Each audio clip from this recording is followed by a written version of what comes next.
All right. Good afternoon. Welcome to United TV. Today is September 6, 2024. Today, we are going to have a little bit different format, and I'm going to actually start with our Lieutenant Governor, Bethany Hall-Long. Bethany is a dedicated public servant with a remarkable career spanning healthcare, mental health, advocacy, and in education. Bethany has been at the heart of Delaware's public strategy, especially during the COVID-19 pandemic, where her leadership helped to guide the state through the unprecedented challenges. With a PhD in health policy and over 20 years of service in the General Assembly, she championed the effort to combat the opioid crisis, improve mental health services, and ensure that every Delawarean has access to the affordable health care. In her role as a Lieutenant Governor, Bethany has also been the passionate advocate for education, veteran services, and building a strong economy. Now she's running as a governor. Her vision is in the center of the creating a healthier, more equitable Delaware. And by addressing systematic issues in healthcare, expanding access to mental health resources, and fostering economic growth through the job creation and innovation. Bethany, we are honored to have you again here at United TV. How are you doing? Great. Well, it's always awesome to be here with you, Kemal, and United TV. As you can tell, Friday before Tuesday election, I've been out actually canvassing, saying hello and greeting individuals. And I'm so thrilled to join you, your leadership in the state, and not only here regionally, but nationally, your ACO being top tier, not only for our state, but gosh, in the top 17 of America. Who could not stop, take a little break from the politics, and have a great policy conversation with you? Thank you so much for having me today. Of course, it's our honor. This election period actually is extremely different than and difficult than any other that we have seen before. But before I forget, I have to introduce our executive director, John Donnelly, who's my live partner here. Sean Dunnigan had a little emergency. Right now, he is recovering. He's okay, but he's not able to join us. So John was nice enough to fill in for him and help me to go through today's session. John, how are you doing? Doing great. Happy to be here. Thanks for joining us, Bethany. Thank you again. So I was going to go to the how different this election time was. One of the I just want to kind of go into one of the main issues, and we don't have a lot of time with you, so I don't want to take way too much. But what bothered me the most during this time, of course, a lot of money being thrown into these, but a lot of outside money, and this is the Delaware's governor's race. So when I know that this is the main goal for someone who works in New York, everything that he does or she does is in New York, but then they are attacking us. One thing that I realized that, hey, this is different. This is not just the governor's race anymore. This is a different fight. And the only person they attack is Bethany Hall-Long. Now, of course, it just makes me to fight more against those types of people. But I guess being successful, being the favorite, does come with some responsibilities and some disadvantages. How do you actually see this, and how do you process this whole issue of being attacked by these outsiders on a regular basis? Uh-oh. Hopefully we are not frozen. I think we may have We are able to hear you. Back. I know we are. Can you hear me now? Yes, yes. Great. I froze for a moment. The joys of technology, just like the joys of politics. Those who know me, a long-term public servant who really has a bold, as you know, bold, innovative plan, right? To make Delaware the best place to live, work, and raise a family. We're talking good economics, good education, good health care, good quality of life, housing. And you are right. It has been really disappointing. And I'm very concerned with the negativity of particularly Mr. Myers and the outside money.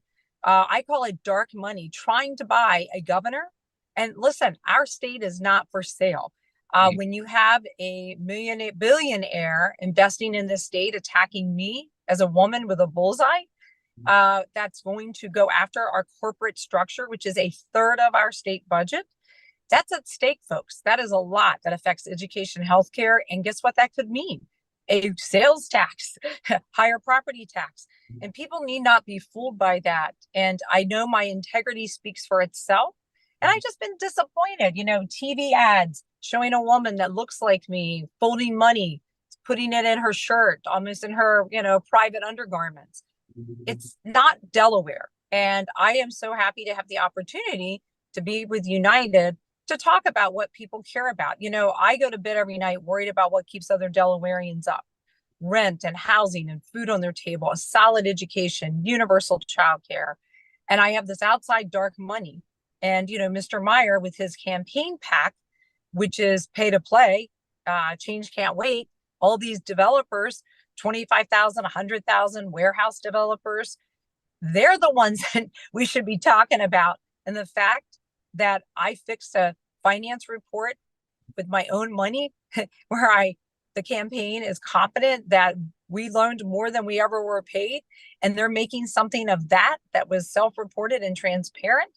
It's amazing to me. And so I just am appreciative to talk to you, to say, in Bethany, the first nurse governor, the second woman governor, you're going to have a fighter that's going to fight for the things that people care about. And certainly healthcare is certainly one of the key issues. And my record in the House and Senate with over 1,000 bills I sponsored in my tenure and my time really shows my commitment. So thank you for having me and the others today.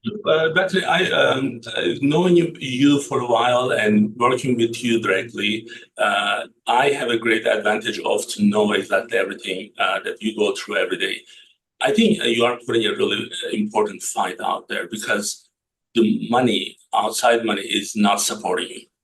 So No. I'm proud of that. I can tell you that because someone who supports you and knowing that this guy from New York hates us, that makes me happier. Yeah, so we need people to go out and to really vote, right, and to know what's behind that curtain. So, but also what really bothers me, and I want to make sure that you and we are kind of on the same page here. Their goal is not just going after someone like yourself, but they are going after Delaware. Our Chancery court. I want a diverse court. I'm about equity and diversity. I live every moment. You're a gentleman with a diverse global background yourself. Hands down, we need diversity. However, they're going after our Chancery, which is top in the country. It is a third of our budget, and that is serious business. And if we do not have that, because he's a sore loser, he lost in Chancery court to his, significant other. It is really important that individuals know that, and it's a shame. And so we need campaign reform. I've got a list of ideas for campaign finance reform so that others don't end up with a negative false bullseye and lies and libel like I have experienced, and that we make the reforms that an outside person can't come in with unlimited millions of dollars and do this and buy our state. Delaware is not for sale. The governorship is not for sale. And I thank you and others for recognizing that. Absolutely. I want us to kind of focus on this is maybe the last live session for us right before the primaries. You are someone who's so well accomplished, and not in just one area, but in several different areas. That's so important to run the state. There is so much work to do, and I don't see any other person who's more qualified than you are. Your understanding of healthcare, of course, is a huge issue. I just want to, without getting into the specific, I just want to give one simple example. Someone who's young out there, they may think that they don't need insurance today, and one emergency can ruin their lives. Mm-hmm. Right? And you and people like yourself made this available to the people in this state, make it affordable, and also understanding that, hey, you do need this because you need only one bad incident to ruin everything. So you may be so young, but then one emergency surgery can ruin everything. Absolutely. Because the system is expensive. But then your understanding on the education, which we do need a lot of work, and this is not just something that you need to do from your office, but everyone else in the state needs to work together. Now, John has 2 kids, and I do want to ask him, they probably go to a private school, right? They do. They go to a private Catholic school. Private Catholic school, and then they're 6 and 3. 6 My and oldest 3. is in first grade, and youngest just started pre-K 3. So she'll have a few years there before kindergarten. For someone like him, young parents, both parents are working. They have to put their kids to school, and then they have to really support them for a long time.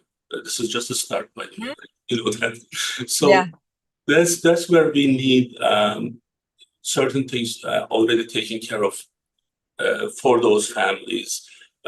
Not just for young families, but also for those elderly who needs more help. Yes. We have this issue where one of the insurance companies, they work with us to, I'm blanking with the program name, but the blue, something called like blue neighborhood. So like these Yeah. elderly, they do need help with socializing because they don't have enough support. So this is where, having a strong governor, understanding everything, already knows what's happening. That's why we need you here. But what other things that you would like to tell us, since this may be the last chance before the primaries?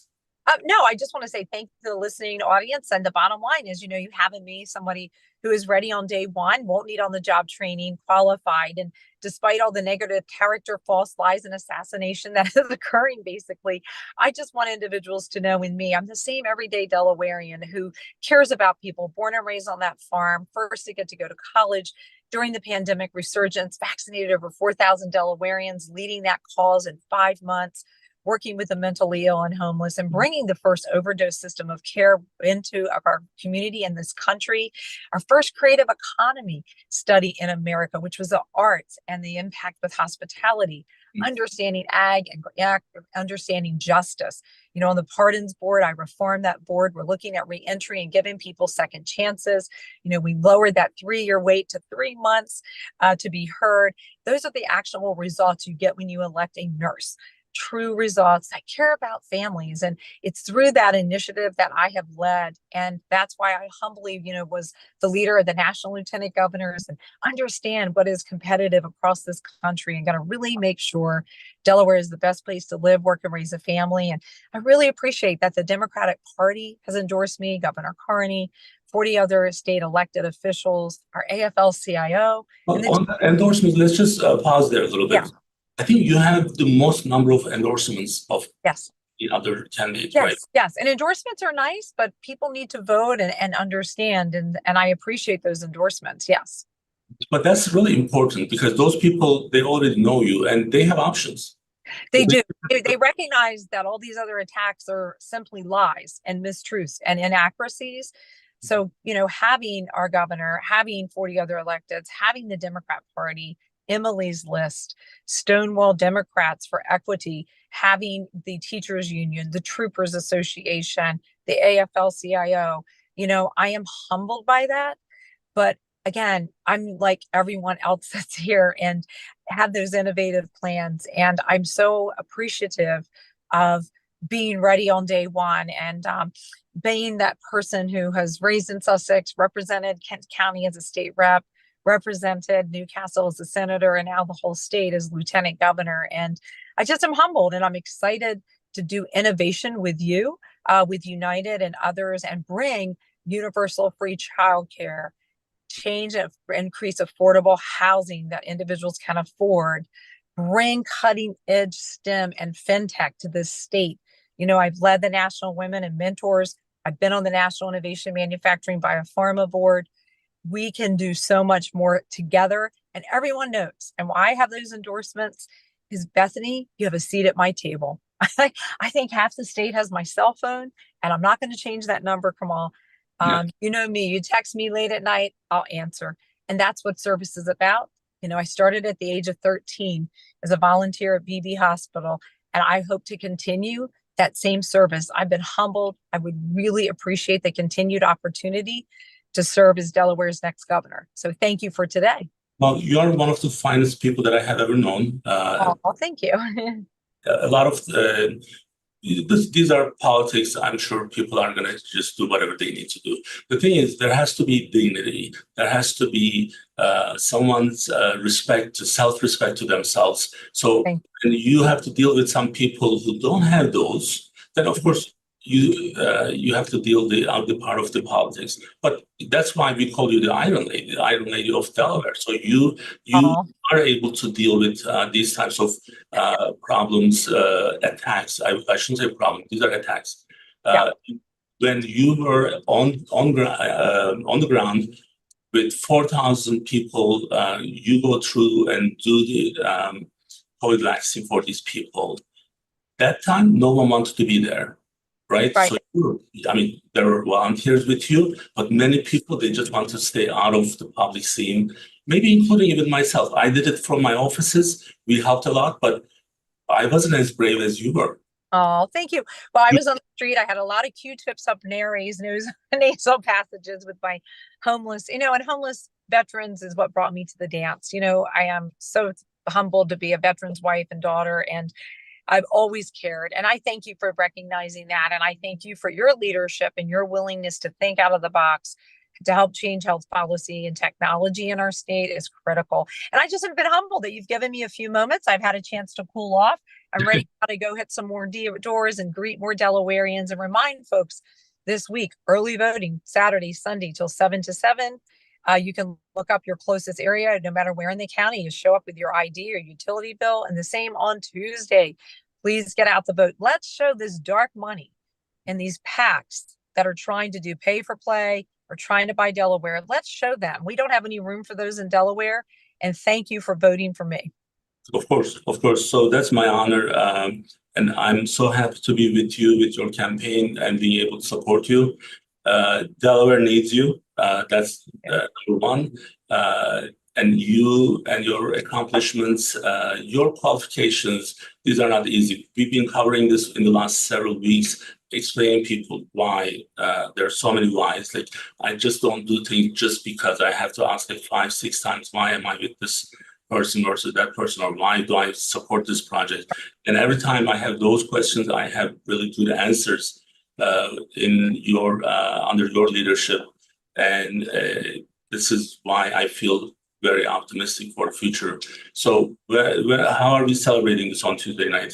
Where are we celebrating? Tuesday night, we'll share with you. We'll send out the location. And like you said, in the meantime, just so appreciative of everyone's support. Please know all those lies. I'm the nurse. No fraud, no abuse, no criminal here. I just have to say, put that aside. Recognize dark money is trying to buy Delaware. And we're really excited. I've got a great plan to help move all of our families forward to really make Delaware the best place to live, work, and raise a family. Delaware is very important for all of us, and Delaware comes first, and that's why we need you. Well, thank you so much. And I know busy time for you. You're on the side of the road somewhere, and I'm worried about. Thank you so much for joining us. And we have Dr. I say Dr. Erkan normally. We have Kyle Evans. Okay, great. Thank you again. Thank you. Bye-bye. Thank you. Bye-bye. Thank you. Have a great day. Yep. Bye. All right. Kyle Evans Gay is in the waiting room, so I'm going to let her in. So today's format, John, as you can see, it's a little bit different. It's also very different than how we plan. So that's why we stopped planning. So Get that. all right, I'm letting Kyle in. All right. So you are not in the car, you are not on the side of the road. Kyle Evans Gay is with us. I'm here.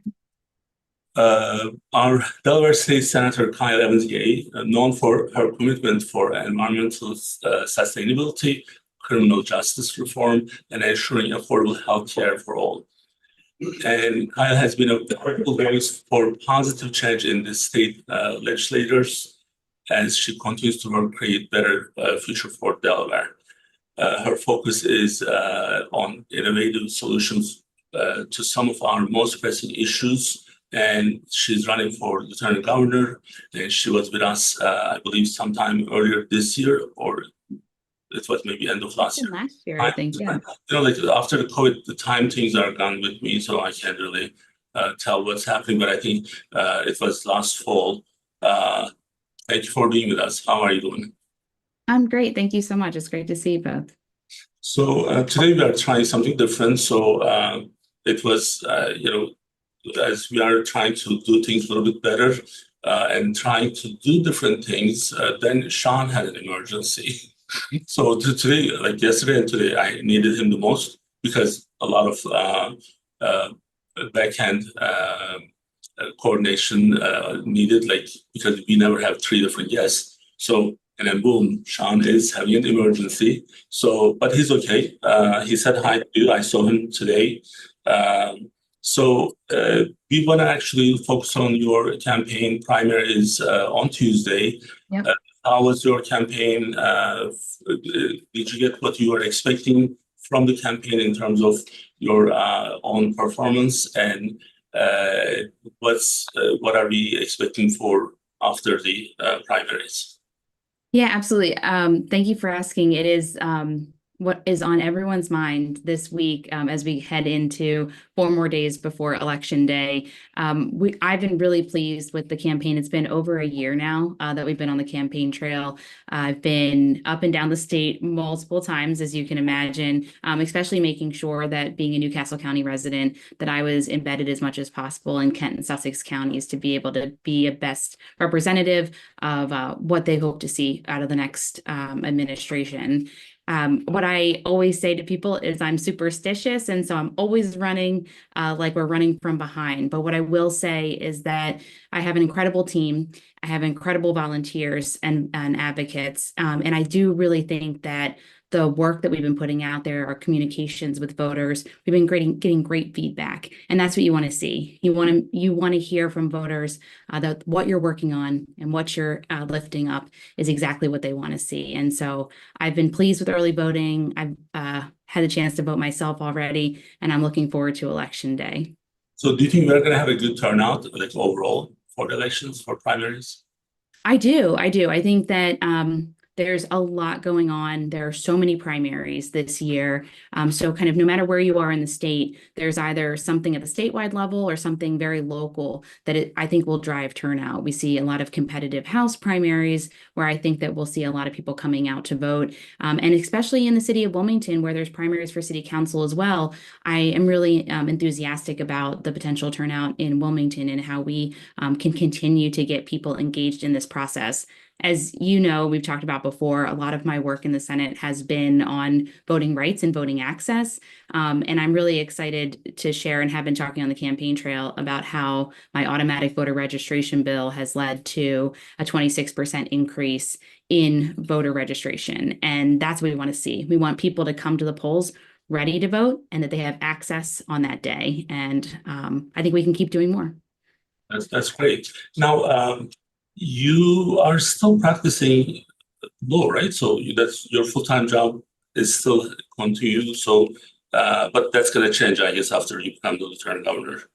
Well, so I have been taking a little bit of a leave from practicing law while I've been running statewide and serving the 5th Senate District are two full-time jobs, let alone my 5- and 7-year-old, who absolutely deserve all the time that I and my husband are able to give them. And so I do a little bit of pro bono work, but I have been taking a break. And I do think, practicing law and serving the statewide could be a tough call. But I really hope that no matter what role I'm in, I'm able to leverage all the knowledge I've gained and my experience in the legal field to make sure that we're moving forward, making the best decisions for the state. Well, so, we have your billboard on Yes, thank you. 11th Street right here. So I don't know if you were able to check the video that I made. We have Bethany, yourself, and Sarah. And I think that turned out to be the best corner of the city now. So thank you. Are taking pictures. And I try to avoid it, so I don't want them to think that because I'm in the picture, so I don't want them to think that I'm looking at my own pictures. So I have to kind of be careful. But so at least 3 or 4 different people taking pictures there.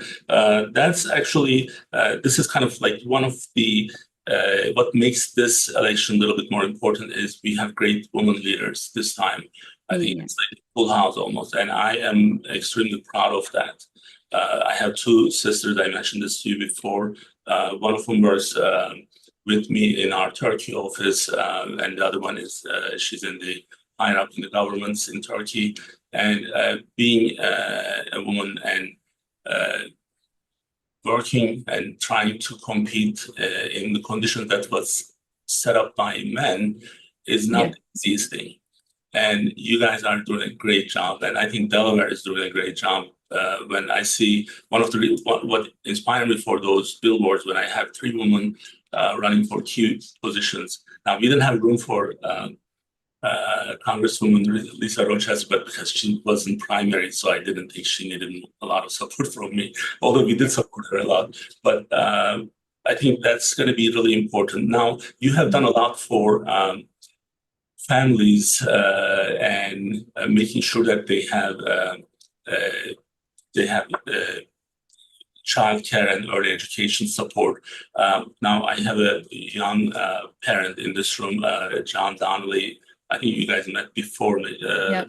So John has a 6 and 3-year-old. They just start school. Both parents are working. And then when I see the support and the focus from the candidates who are actually promising things on childcare and early education, I think those are important because my employees here, a lot of young families. So what are they expecting in terms of your campaign, your plans for future once you have the Lieutenant Governor's seat as of next terms?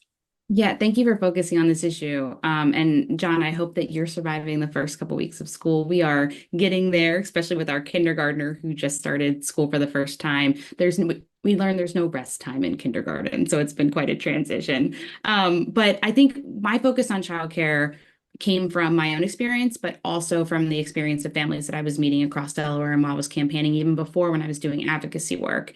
What I want to highlight for those who see this as just a very large problem, right?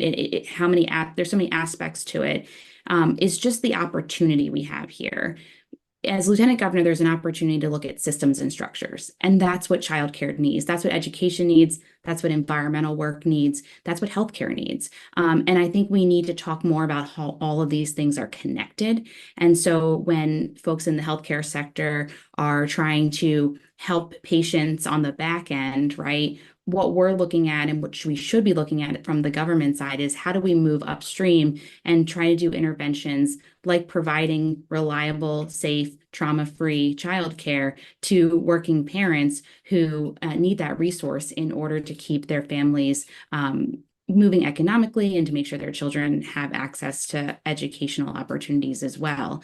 One thing I'd love to highlight is $30 million that was reinvested by the state recently in a program to eliminate co-pays for parents, which will make it easier for parents to get childcare if they need help, as well as investments that were made in providing parity and equality across our counties. So previously, Kent and Sussex counties got about 60% on the dollar that a Newcastle County family would get. And so we've brought that into parity, and what we will see there, I hope, is a reduction in those childcare deserts, more of an opportunity for parents statewide to achieve childcare access. And we're just really getting started, because really the dream is, and the hope is that we can slowly move eligibility up, provide even partial help for middle class households, because those with middle class incomes are still oftentimes paying more for childcare than they do for housing every month.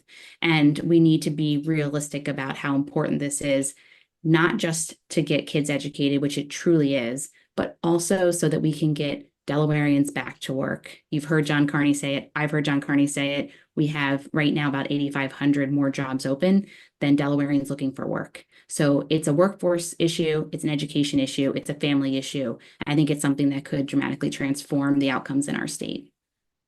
And I know you are going to be a great Lieutenant Governor, and I know that's not going to be the last stop for you.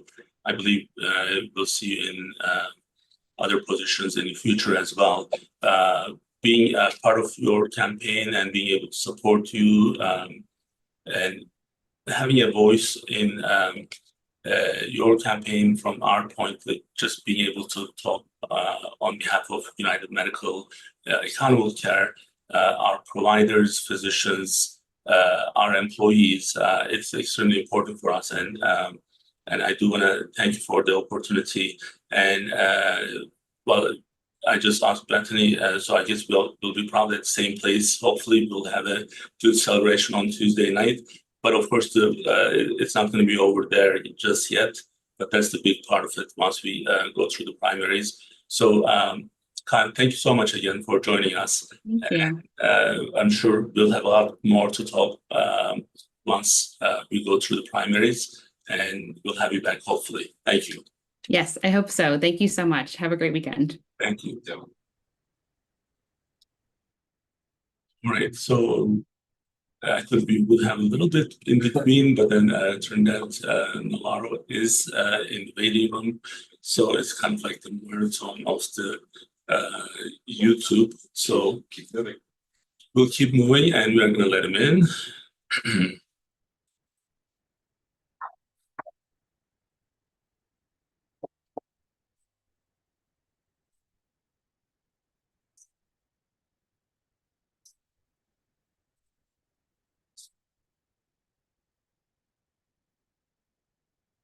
All right. Trinidad Navarro is with us. How are you doing? I'm well. How are you? I am doing great. So, today is like a marathon. Like you are the third person, but we envisioned in a way that it was going to happen. So we'll have 15 minutes and have a break. That didn't happen. So this is great. We love it. So I just want to quickly introduce you. As our insurance commissioner, your strong advocacy for consumer protection, working to make healthcare more affordable, increasing transparency in insurance practices, and protect seniors from fraud. These are the highlights of the last several years that you are in this position. With a deep dedication to making the insurance industry fair and more accessible to the Delawarean is one of your main focuses, and we appreciate for that. So thank you for joining us, and you were with us last year, I believe it was September, and we did tell you that we wanted you to come back. So this is that time for coming back. So primary is going to be also important for you. How did you do? How is the campaign doing so far? And what are we expecting on Tuesday? Well, I think the campaign's going remarkably well. I mean, the best time to campaign is, quite frankly, when you're not campaigning, right? So for the last 8 years, I've been to every senior center in Delaware. There for a while during COVID, we couldn't go, but we went there specifically, not to campaign, but to help people sign up for Medicare, help people who were unfortunately taken advantage of by these Medicare Advantage plans. So we have been to every Lions Club, senior centers, you name it, whether it's AARP. We've been to every place that we can think of to go to sort of educate the public about what we do. We see people think that the Department of Insurance sells insurance, and quite frankly, that's something that we couldn't possibly do. We regulate the industry, so it's been great. I have had been fortunate to been endorsed by the Democratic Party, as well as a number of other entities, including the labor's unions, the AFL-CIO, as well as the Stonewall Democrats, and a number of others. So, it's great to be an incumbent at a time where there are no other incumbents. Everyone else, at least for the other statewide races, will be new. I have a unique 8 years of experience as a regulator. And there's really no training for that. It really has to be sort of on the job. So I have a unique perspective that other candidates don't have. So I've been pretty fortunate and blessed to be in this position. And people often ask, I know you have, what's next, right? The truth is, I love what I'm doing, because I used to be a police officer, policing the community. Now I police the insurance industry, and it's very rewarding because we're helping people. Well, I do believe that you have a lot to offer for Delaware in the future. I know you make your decisions with your time frame, and I always tell people that I try to push them a little bit, but I know that I respect your own time frame, but I know time to time I always use these video records as my proof that we are gonna see you in different positions in the future. So this election term is a little bit different. It's very tense, and I know primaries are going to be. It's all about winning, but then being from the same party, not just for your opponent but the others. I have to tell you this: like, I'm a little bit disappointed in terms of how some candidates didn't really handle the situation well. So when it comes to this election, it's all about Delaware, and our focus has to be Delaware. And being a small state, our niche is there are certain things we do, like our Medicaid program, for example, is one of the best Medicaid programs in the country, and you can't really do that in bigger states. So our size brings some niche for our state. And in terms of having insurance options, and I know your department did a lot of things to make things more affordable, and I know there's more to do. And but some of these comes with the experience, and you've been doing this for a while now, and the work is still not done. So what would you like to tell us in terms of your new term, your focus? What are those going to be? Well, first of all, I have to say that I do agree with you that I am really disappointed in this election season. I mean, typically in Delaware, we've had our disagreements, but it hasn't been, dirty laundry hasn't been aired on the news, on the commercials. Almost every mailer I receive is a negative one, and that's really not Delaware. And I know I've spoken to a number of people who were really unhappy, and turned off by all the negativity. Right. And it doesn't help, right? I mean, elections should be about the future. It should be about what your plans are. But unfortunately, in today's society, it seems almost okay to disparage your opponent, especially when you're short on answers or solutions for the future. And so it really is frustrating for me. I would like to think that my campaign has been very positive. We've talked about what we've accomplished, of course, like you mentioned, bringing more insurers into Delaware so that people have options, right? So when you have options, the consumers always benefit. But then on the other side, when insurance companies are conducting prohibited practices, we have and will continue to hold them accountable. I don't know if you just saw in the paper just a few days ago, or in the media, we had fined Highmark $353,000 for not. They're my neighbor right now.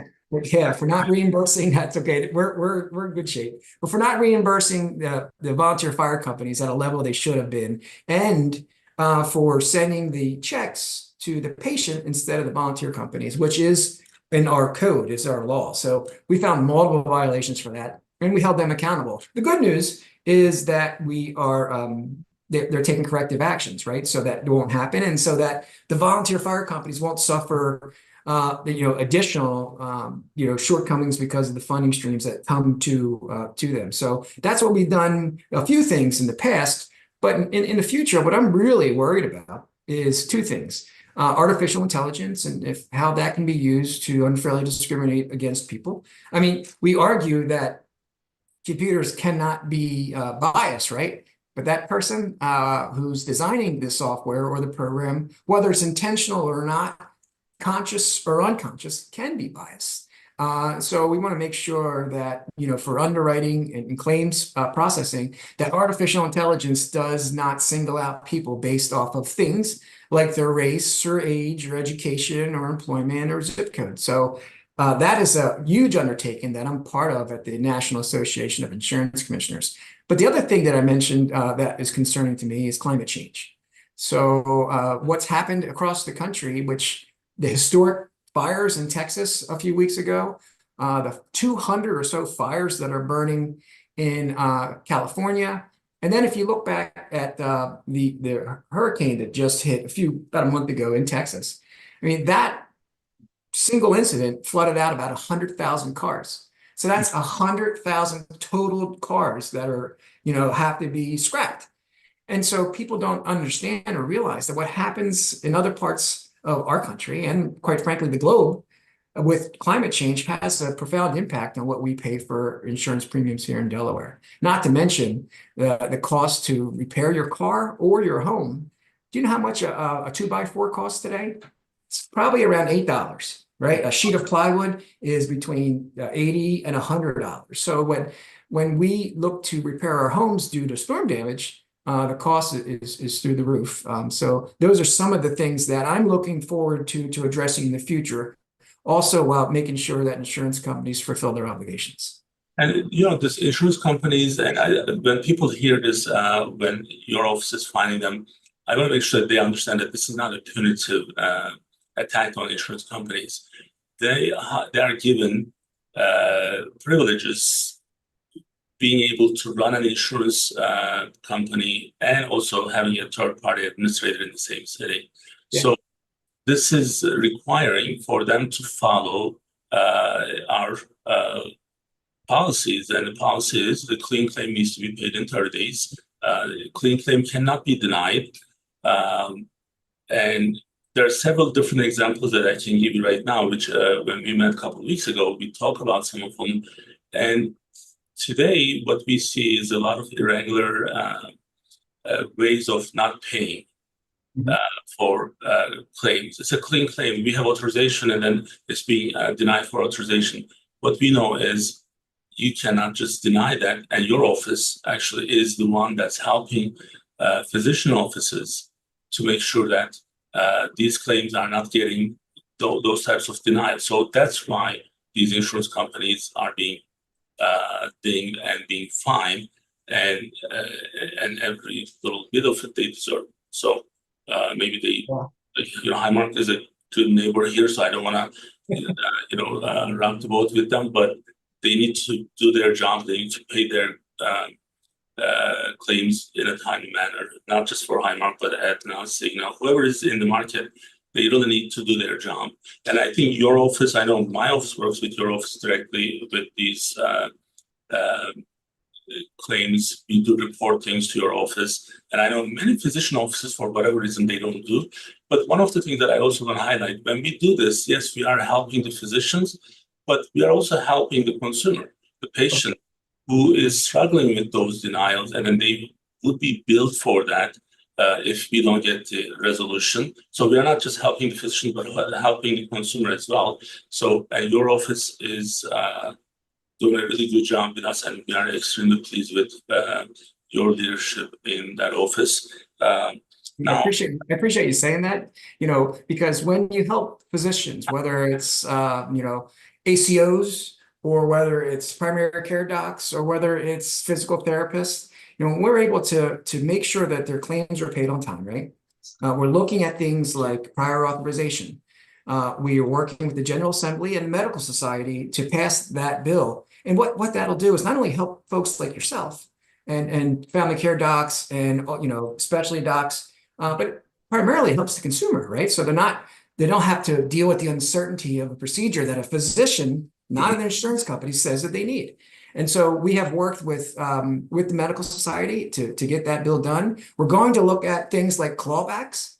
Insurance companies can claw back money from you and from pharmacists and others who, the code is 2 years, right? It's 2 years, but in many cases, we found that they're clawing back beyond that 2-year period. And when that happens, and we don't know unless we get a complaint from folks like yourself, there's nothing much that we can do. But we've been able to work with our friends in the General Assembly, and that's why it's so important to have people in these types of elected positions who have relationships to get bills passed, whether it's codifying the protections of the ACA or codifying women's health issues or rights to choose. We've been able to do that with the help of our General Assembly. I don't write bills, or I should rephrase that. We can't pass bills, but we write them. And most of the bills that we have passed, 56 of them last year, were pro-consumers. We were able to hold the industry accountable for fulfilling their obligations and protecting consumers at the same time. That's what I love so much about this job. And I know there are a lot to do, and we are going to actually use some reports from our side from some of the insurance offsets, takebacks, refunds. Yeah. And being able to have the dialogue is extremely important for us. And your office in the last several years, you were always open for these communications, and we always appreciate that. And that's part of it is that it's just my personal opinion. These these positions are not an easy one to learn if you already didn't serve in this position that you're right now sitting. You don't learn this from somewhere else. So to me, if I lose someone who already has a great accomplishment in that position for several years, and then replacing that person for a brand new person don't have much to offer, then I'm just going to go back all the way like 10 years ago and then try to start everything from the beginning. These are this is why, to me, accomplishment is extremely important. Not just the time that you spent, but were you able to produce meaningful outcome, and you have. And that's why we are supporting you, of course. Trinidad, thank you so much. And I know we have a couple of meetings coming up in the next couple of months. Election is not over yet. After the primaries, we still have to go through the regular election, but because of the primaries, it is important for you and for us. I wish you the best luck, and then I know you're going to be fine. And then we'll have you back before the main elections, hopefully. Thank you so much for joining us. Thank you for your time. It's been a pleasure. Take care.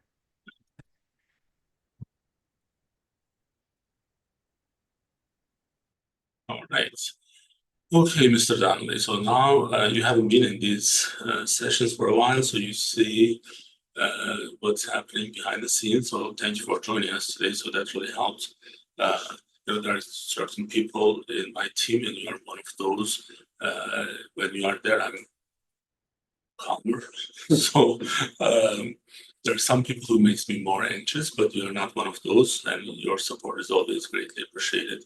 Now, we do talk time to time with these issues.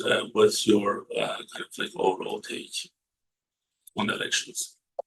Yeah, I mean, obviously, all three of those candidates are very strong candidates that I would expect will have good days on Tuesday, and then obviously shouldn't have any issue with them ever as well. So I'm sure we'll be speaking with them more. A lot of the state issues that we're dealing with are also national issues.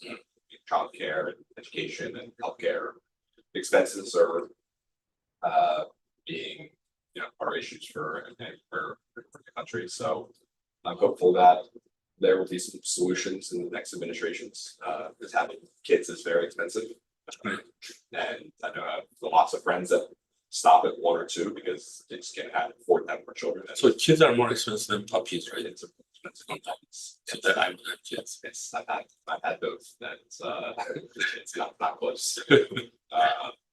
Well, it's a huge responsibility, and then like again, it's the commitment, and then you realize how much your parents have done for you, and not just you, but the person who is now parenting, and it's not easy. No. And when you have financial issues, if the individuals have financial difficulties, or if they cannot really, when your kids are able to go to the private school, but what if they weren't able to? You were going to have the same peace of mind when they were in school, right? So that's a lot of anxiety, and that's one of the reasons that I want to stay involved with our state officials, and then make sure that not just from what we do in healthcare, but also from other parts of the society, because this is just like a one whole thing. It's not just, hey, you just do healthcare and then I do X and then you do Z. This is everything all together. So if things are not working out together, then we won't be feeling that safety, security for long term. Now, you also, as one of the two executives of United Medical and United Medical ACO, you have different roles other than your personal obligation to your family, but you are also one of the employers. You are our partners here, and you see the difficulties in terms of hiring quality people, finding quality people, retaining them. This is not just what we are able to do from the employer side, but this is something to do with the affordable care. If insurance is what we are offering is, if it's affordable. So, and then you and I, we know those numbers went up so much in this last 14, 15 years. And that's kind of like what this is about. So we need to have a better control for the future. And I'm hoping that primaries are going to go uneventful. And we'll be back with our actual Democrat candidates. Hopefully Bethany will be back. Kyle, Sarah already is on the schedule. Lisa Rochester is very difficult to kind of pin on the schedule, but I will get her somehow. She and I, we talk time to time, and their campaign are doing just much better because they don't have to go through the primaries. But I think we have a really good team in Delaware, and hoping that next week is going to be a celebration for everyone. John, thank you again for joining me, and we'll be back with Bariatric Friday in the next 7 minutes.